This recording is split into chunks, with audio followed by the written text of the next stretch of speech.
ada beberapa kerangka manusia yang pernah berjaya di masanya hingga kini masih berbalutkan emas permata di pembaringan terakhirnya.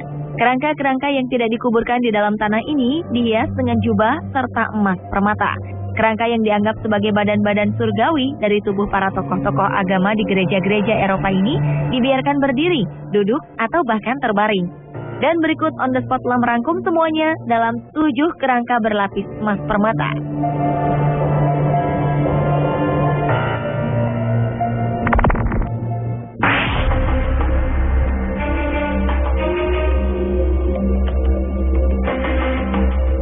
Diawali dengan kerangka Santa Mundizia di gereja Saint Peter di Munich, Jerman. Kerangka yang terbaring di sebuah peti kaca di dalam gereja Jerman ini merupakan jasad dari seorang perempuan. Perempuan ini semasa hidupnya mendapat sebutan Santa Mundizia. Gelar ini disematkan kepadanya karena diyakini bahwa dulunya perempuan ini adalah santa pelindung para perawan tua. Konon ia memiliki gaya dan perangai yang unik, bahkan terkadang terbilang cukup aneh untuk kehidupan modern. Kini kerangkanya tersimpan di dalam peti kaca, berhiaskan pakaian emas dan manik-manik yang indah.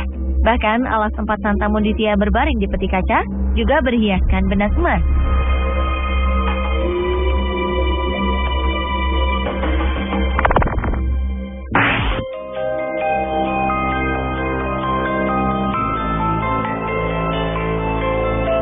Kerangka berlapis emas selanjutnya adalah kerangka Santa Maximus.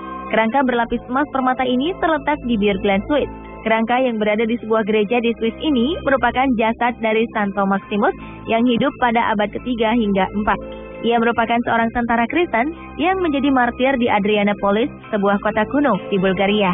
Atas ketaatannya, sejak abad ke-17, jasad Santo Maximus yang telah meninggal disemayamkan dengan posisi berdiri di depan altar sebuah gereja kota di Bierglen. Tubuhnya masih dilapisi jubah emas dan batu permata. Tak hanya baju jubahnya yang berlapis emas, namun helm yang dikenakan Santo Maximus juga dihiasi dengan puluhan permata serta kalung-kalung emas yang menghiasi wajahnya. Meski jasad Santo Maximus terlihat unik dan megah berkilaukan emas permata, konon ada sebuah legenda mengenai kucing berwarna putih yang berkaitan dengannya. Diyakini kucing putih itu merupakan jelmaannya yang sering berkeliaran di desa-desa.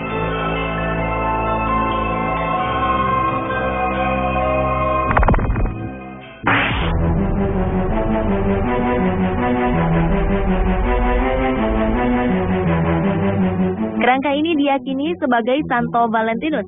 Kerangka ini berada di salah satu gereja kota, tepatnya di Waldshausen, Jerman. Dilansir dari keterangan dalam buku Dr. Paul Codonaris, kerangka ini merupakan kerangka dengan detail paling lengkap dan besar yang pernah ditemukan. Tubuhnya dihias dengan berbagai perhiasan cantik, mulai dari mahkota daun berbahan emas, kalung emas bertahtakan permata bernilai tinggi, hingga baju jubahnya yang berlapis emas dan bebatuan Swarovski. Konon bebatuan ini dibuat secara khusus pada zamannya. Hingga kini kerangka Santo Valentinus disemayamkan dengan posisi duduk di dalam sebuah peti kaca. Peti kaca ini sengaja dirancang khusus bagi pemuka agama Kristen.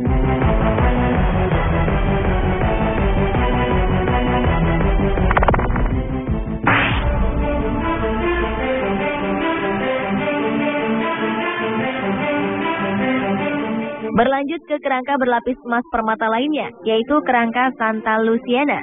Kerangka cantik yang satu ini merupakan kerangka dari seorang perempuan yang merupakan seorang biarawati di gereja Heiligkreuz, Jerman. Namun saat ini kerangka ini tak lagi ditampilkan di gereja. Kerangkanya disimpan di museum sebagai salah satu properti yang dipamerkan. Tujuannya adalah agar kerangka ini dapat dinikmati lebih luas oleh masyarakat dunia yang penasaran akan sisa-sisa kecantikannya.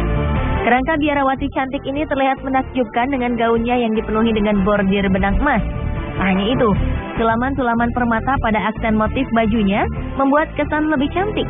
Sementara pada bagian lutut hingga ujung kakinya dibalut dengan emas permata warna-warni lengkap dengan sepatu emasnya.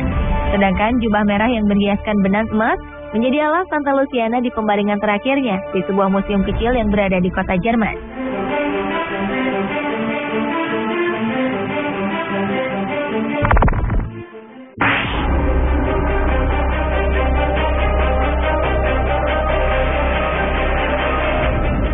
Selanjutnya adalah kerangka tangan Santa Valentin di Bad Schöneberg, Jerman.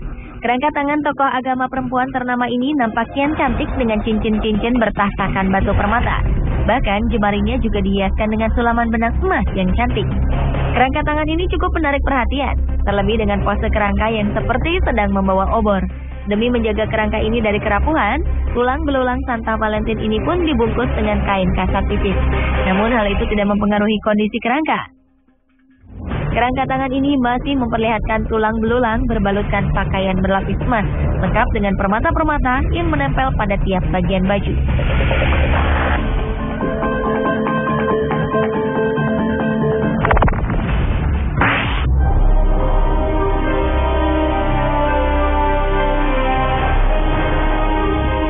Kerangka berlapis emas permata selanjutnya adalah kerangka Santo Deodatus Gereinal Swiss. Salah satu kerangka duduk yang tiba di abad ke-17 di sebuah gereja biara di kota ini, termasuk yang menjadi suatu perdebatan. Dengan gayanya yang terbilang aneh, kerangka ini sempat diragukan keasliannya. Bahkan sebagian orang mengatakan bila kerangka ini merupakan replika. Pada penampilannya, kerangka Santo Deodatus ini menggunakan masker wajah yang terbuat dari lilin berwarna emas yang menutupi mulutnya. Kerangka ini juga dilengkapi dengan pelindung dada yang terbuat dari lempengan emas, serta pakaian kebesaran yang berhiaskan permata blue sapphire. Kerangka ini pun terlihat memegang sebuah cawan yang tentu saja juga terbuat dari emas.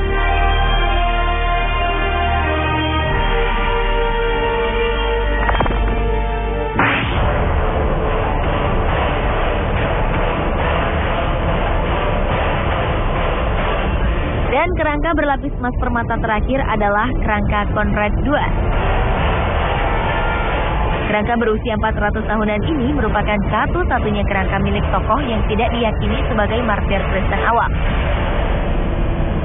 Namun usai kematiannya karena wabah penyakit pes di Napoli dan mode menghias kerangka di sebuah biara abad pertengahan di kota biara menjadi populer, membuat makamnya terpaksa digali.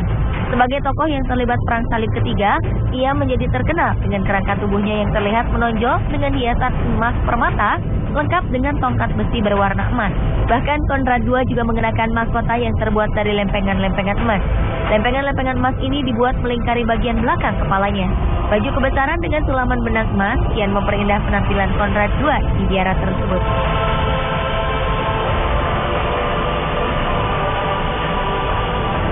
Pemirsa, itulah ketujuh kerangka berlapis emas permata versi on the spot.